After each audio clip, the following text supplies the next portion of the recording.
Bonjour les curieux et curieuses, j'espère que vous allez tous et toutes très bien. Aujourd'hui je vous retrouve du coup dans la deuxième vidéo sur mes poèmes. Aujourd'hui je vais vous en lire 10 de plus. Allez, c'est parti. Le premier s'intitule Le sanatorium de Waverly Hills. Le sanatorium de Waverly Hills, où tant d'âmes errent sous emprise, victimes de la tuberculose, elles vivent dans une grande bâtisse moreuse. Sous le bâtiment fut construit un tunnel, le couloir de la mort où règne un frisson éternel. On y transportait les défunts de nuit, pour ne pas effrayer les autres patients endormis. Aujourd'hui, il paraît que celui qui ose entrer, sans ces spectres le hanter, il entend au 3e étage une petite fille faire rebondir une balle, et sent son cœur de peur qui s'emballe. Sur le toit, datant de la peste, une comptine sanglante. Ring around the rosy, a bucket full of posies. Ashes, ashes, we all fall down.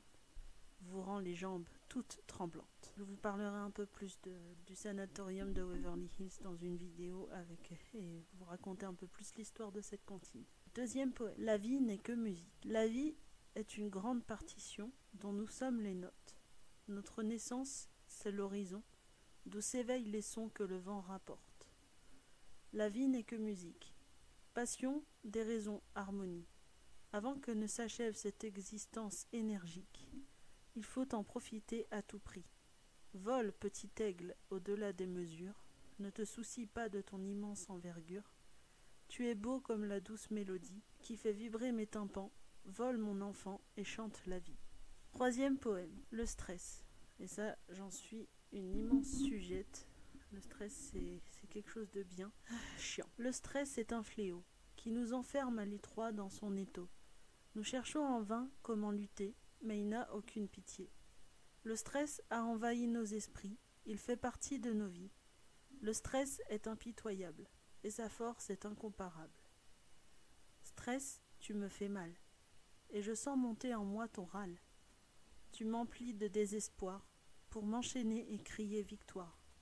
Mais je n'ai pas rendu mon dernier soupir, alors gare à mon désir. Vous me direz à la fin, en commentaire, quel est votre poème préféré. Quatrième. Je suis bien contente que mon blog ait autant de succès, mais vous ne faites que passer sans commenter.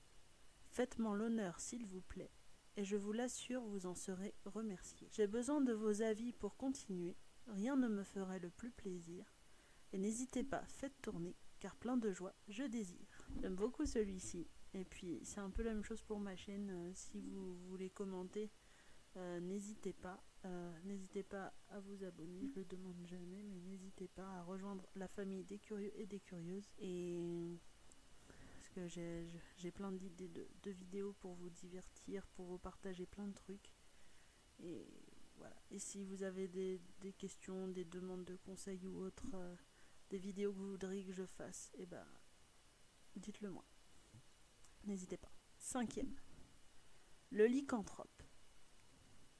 Le lycanthrope n'est pas un loup, mais bien celui qui croit en être un. Vous pouvez le prendre pour un fou, mais ce n'est rien d'autre qu'un humain. Le lycanthrope est fasciné par la pleine lune, et d'un autre côté il la craint. Il a peur de se transformer sans rancune, et de ne pouvoir assouvir sa faim. Il a faim de pouvoir et de reconnaissance. Ne le négligez pas, ne le martyrisez pas. Même s'il a l'air d'un agneau sans défense, il est capable de vous faire passer à trépas. La lycanthropie est psychologique et pas facile à soigner. Et pourtant il est tout simplement nostalgique et a besoin d'être aimé. Sixième, ange ou démon. Qui de l'ange ou du démon puis-je être tout au fond? Ange le jour, démon la nuit, mènerai-je une double vie? Comment savoir qui est le plus puissant si tous deux me tourmentent autant? Leur meilleur allié est le stress qui me noie dans la détresse. Ange ou démon, qui suis-je? Des questions sans réponse s'érigent. Ni ange ni démon je veux être. Mais alors sous quelle forme aurais-je pu naître? Peut-être suis-je les deux? Alors cela ferait pour mon esprit un juste milieu. Septième, le cheval. Le cheval est un prince. Même un roi, avec lui je me sens moi.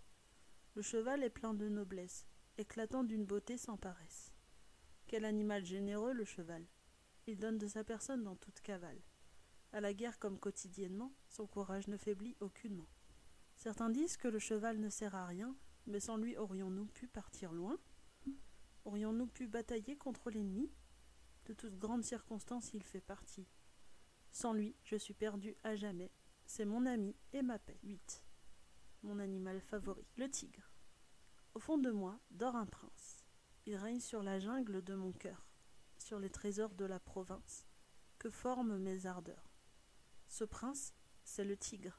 Dans mes entrailles résonnent ses feulements. Il me donne sa force qui me rend bigre, pour effacer tous mes tourments. Ô prince de mon âme, épargne-moi de ta flamme. Fais de moi ton esclave. Je ne veux pas d'entrave, mais simplement te servir, tel mon désir. 9. Je suis ronde. Je suis ronde et alors? Je suis fière de mon corps. Pour moi, ce n'est pas un handicap. Au contraire, c'est une force de frappe. Je suis libre de tout mouvement, gare aux non-contents. À bas les préjugés, nous nous battrons jusqu'au dernier. Être ronde n'est pas une tare. Ne nous cachons pas derrière notre phare. Nous sommes plus belles que nous ne l'imaginons. Nous nous battrons à l'unisson pour un monde meilleur, plein de bonheur et de douceur. Numéro 10. Le vampire. Qu'est-ce être un vampire? Serait-ce être le serviteur du diable? Pouvons-nous craindre le pire lorsque l'on est devenu intraitable? En quel but le diable les a-t-il créés? Effrayer les humains et les dérouter? Ô Belzébuth tout-puissant, pourquoi doivent-ils boire leur sang? Veux-tu fortifier ta gloire à travers eux? Pourquoi vouloir qu'ils vivent si vieux?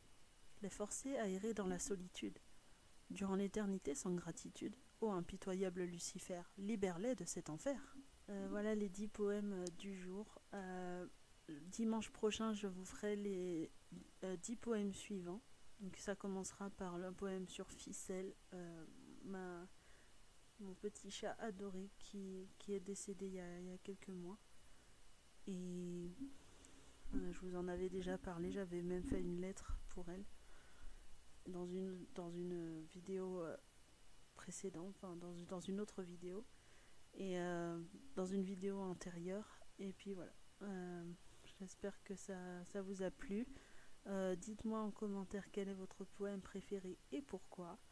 Et je vous dis à dimanche prochain pour une prochaine vidéo. Je vous aime très fort et merci beaucoup de votre soutien. On est à 269. La famille compte 269 membres. Et franchement, 270 avec moi. Voilà.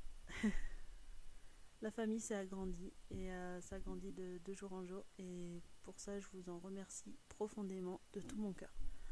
Allez, à dimanche prochain pour la suite. Je vous aime. Prenez soin de vous.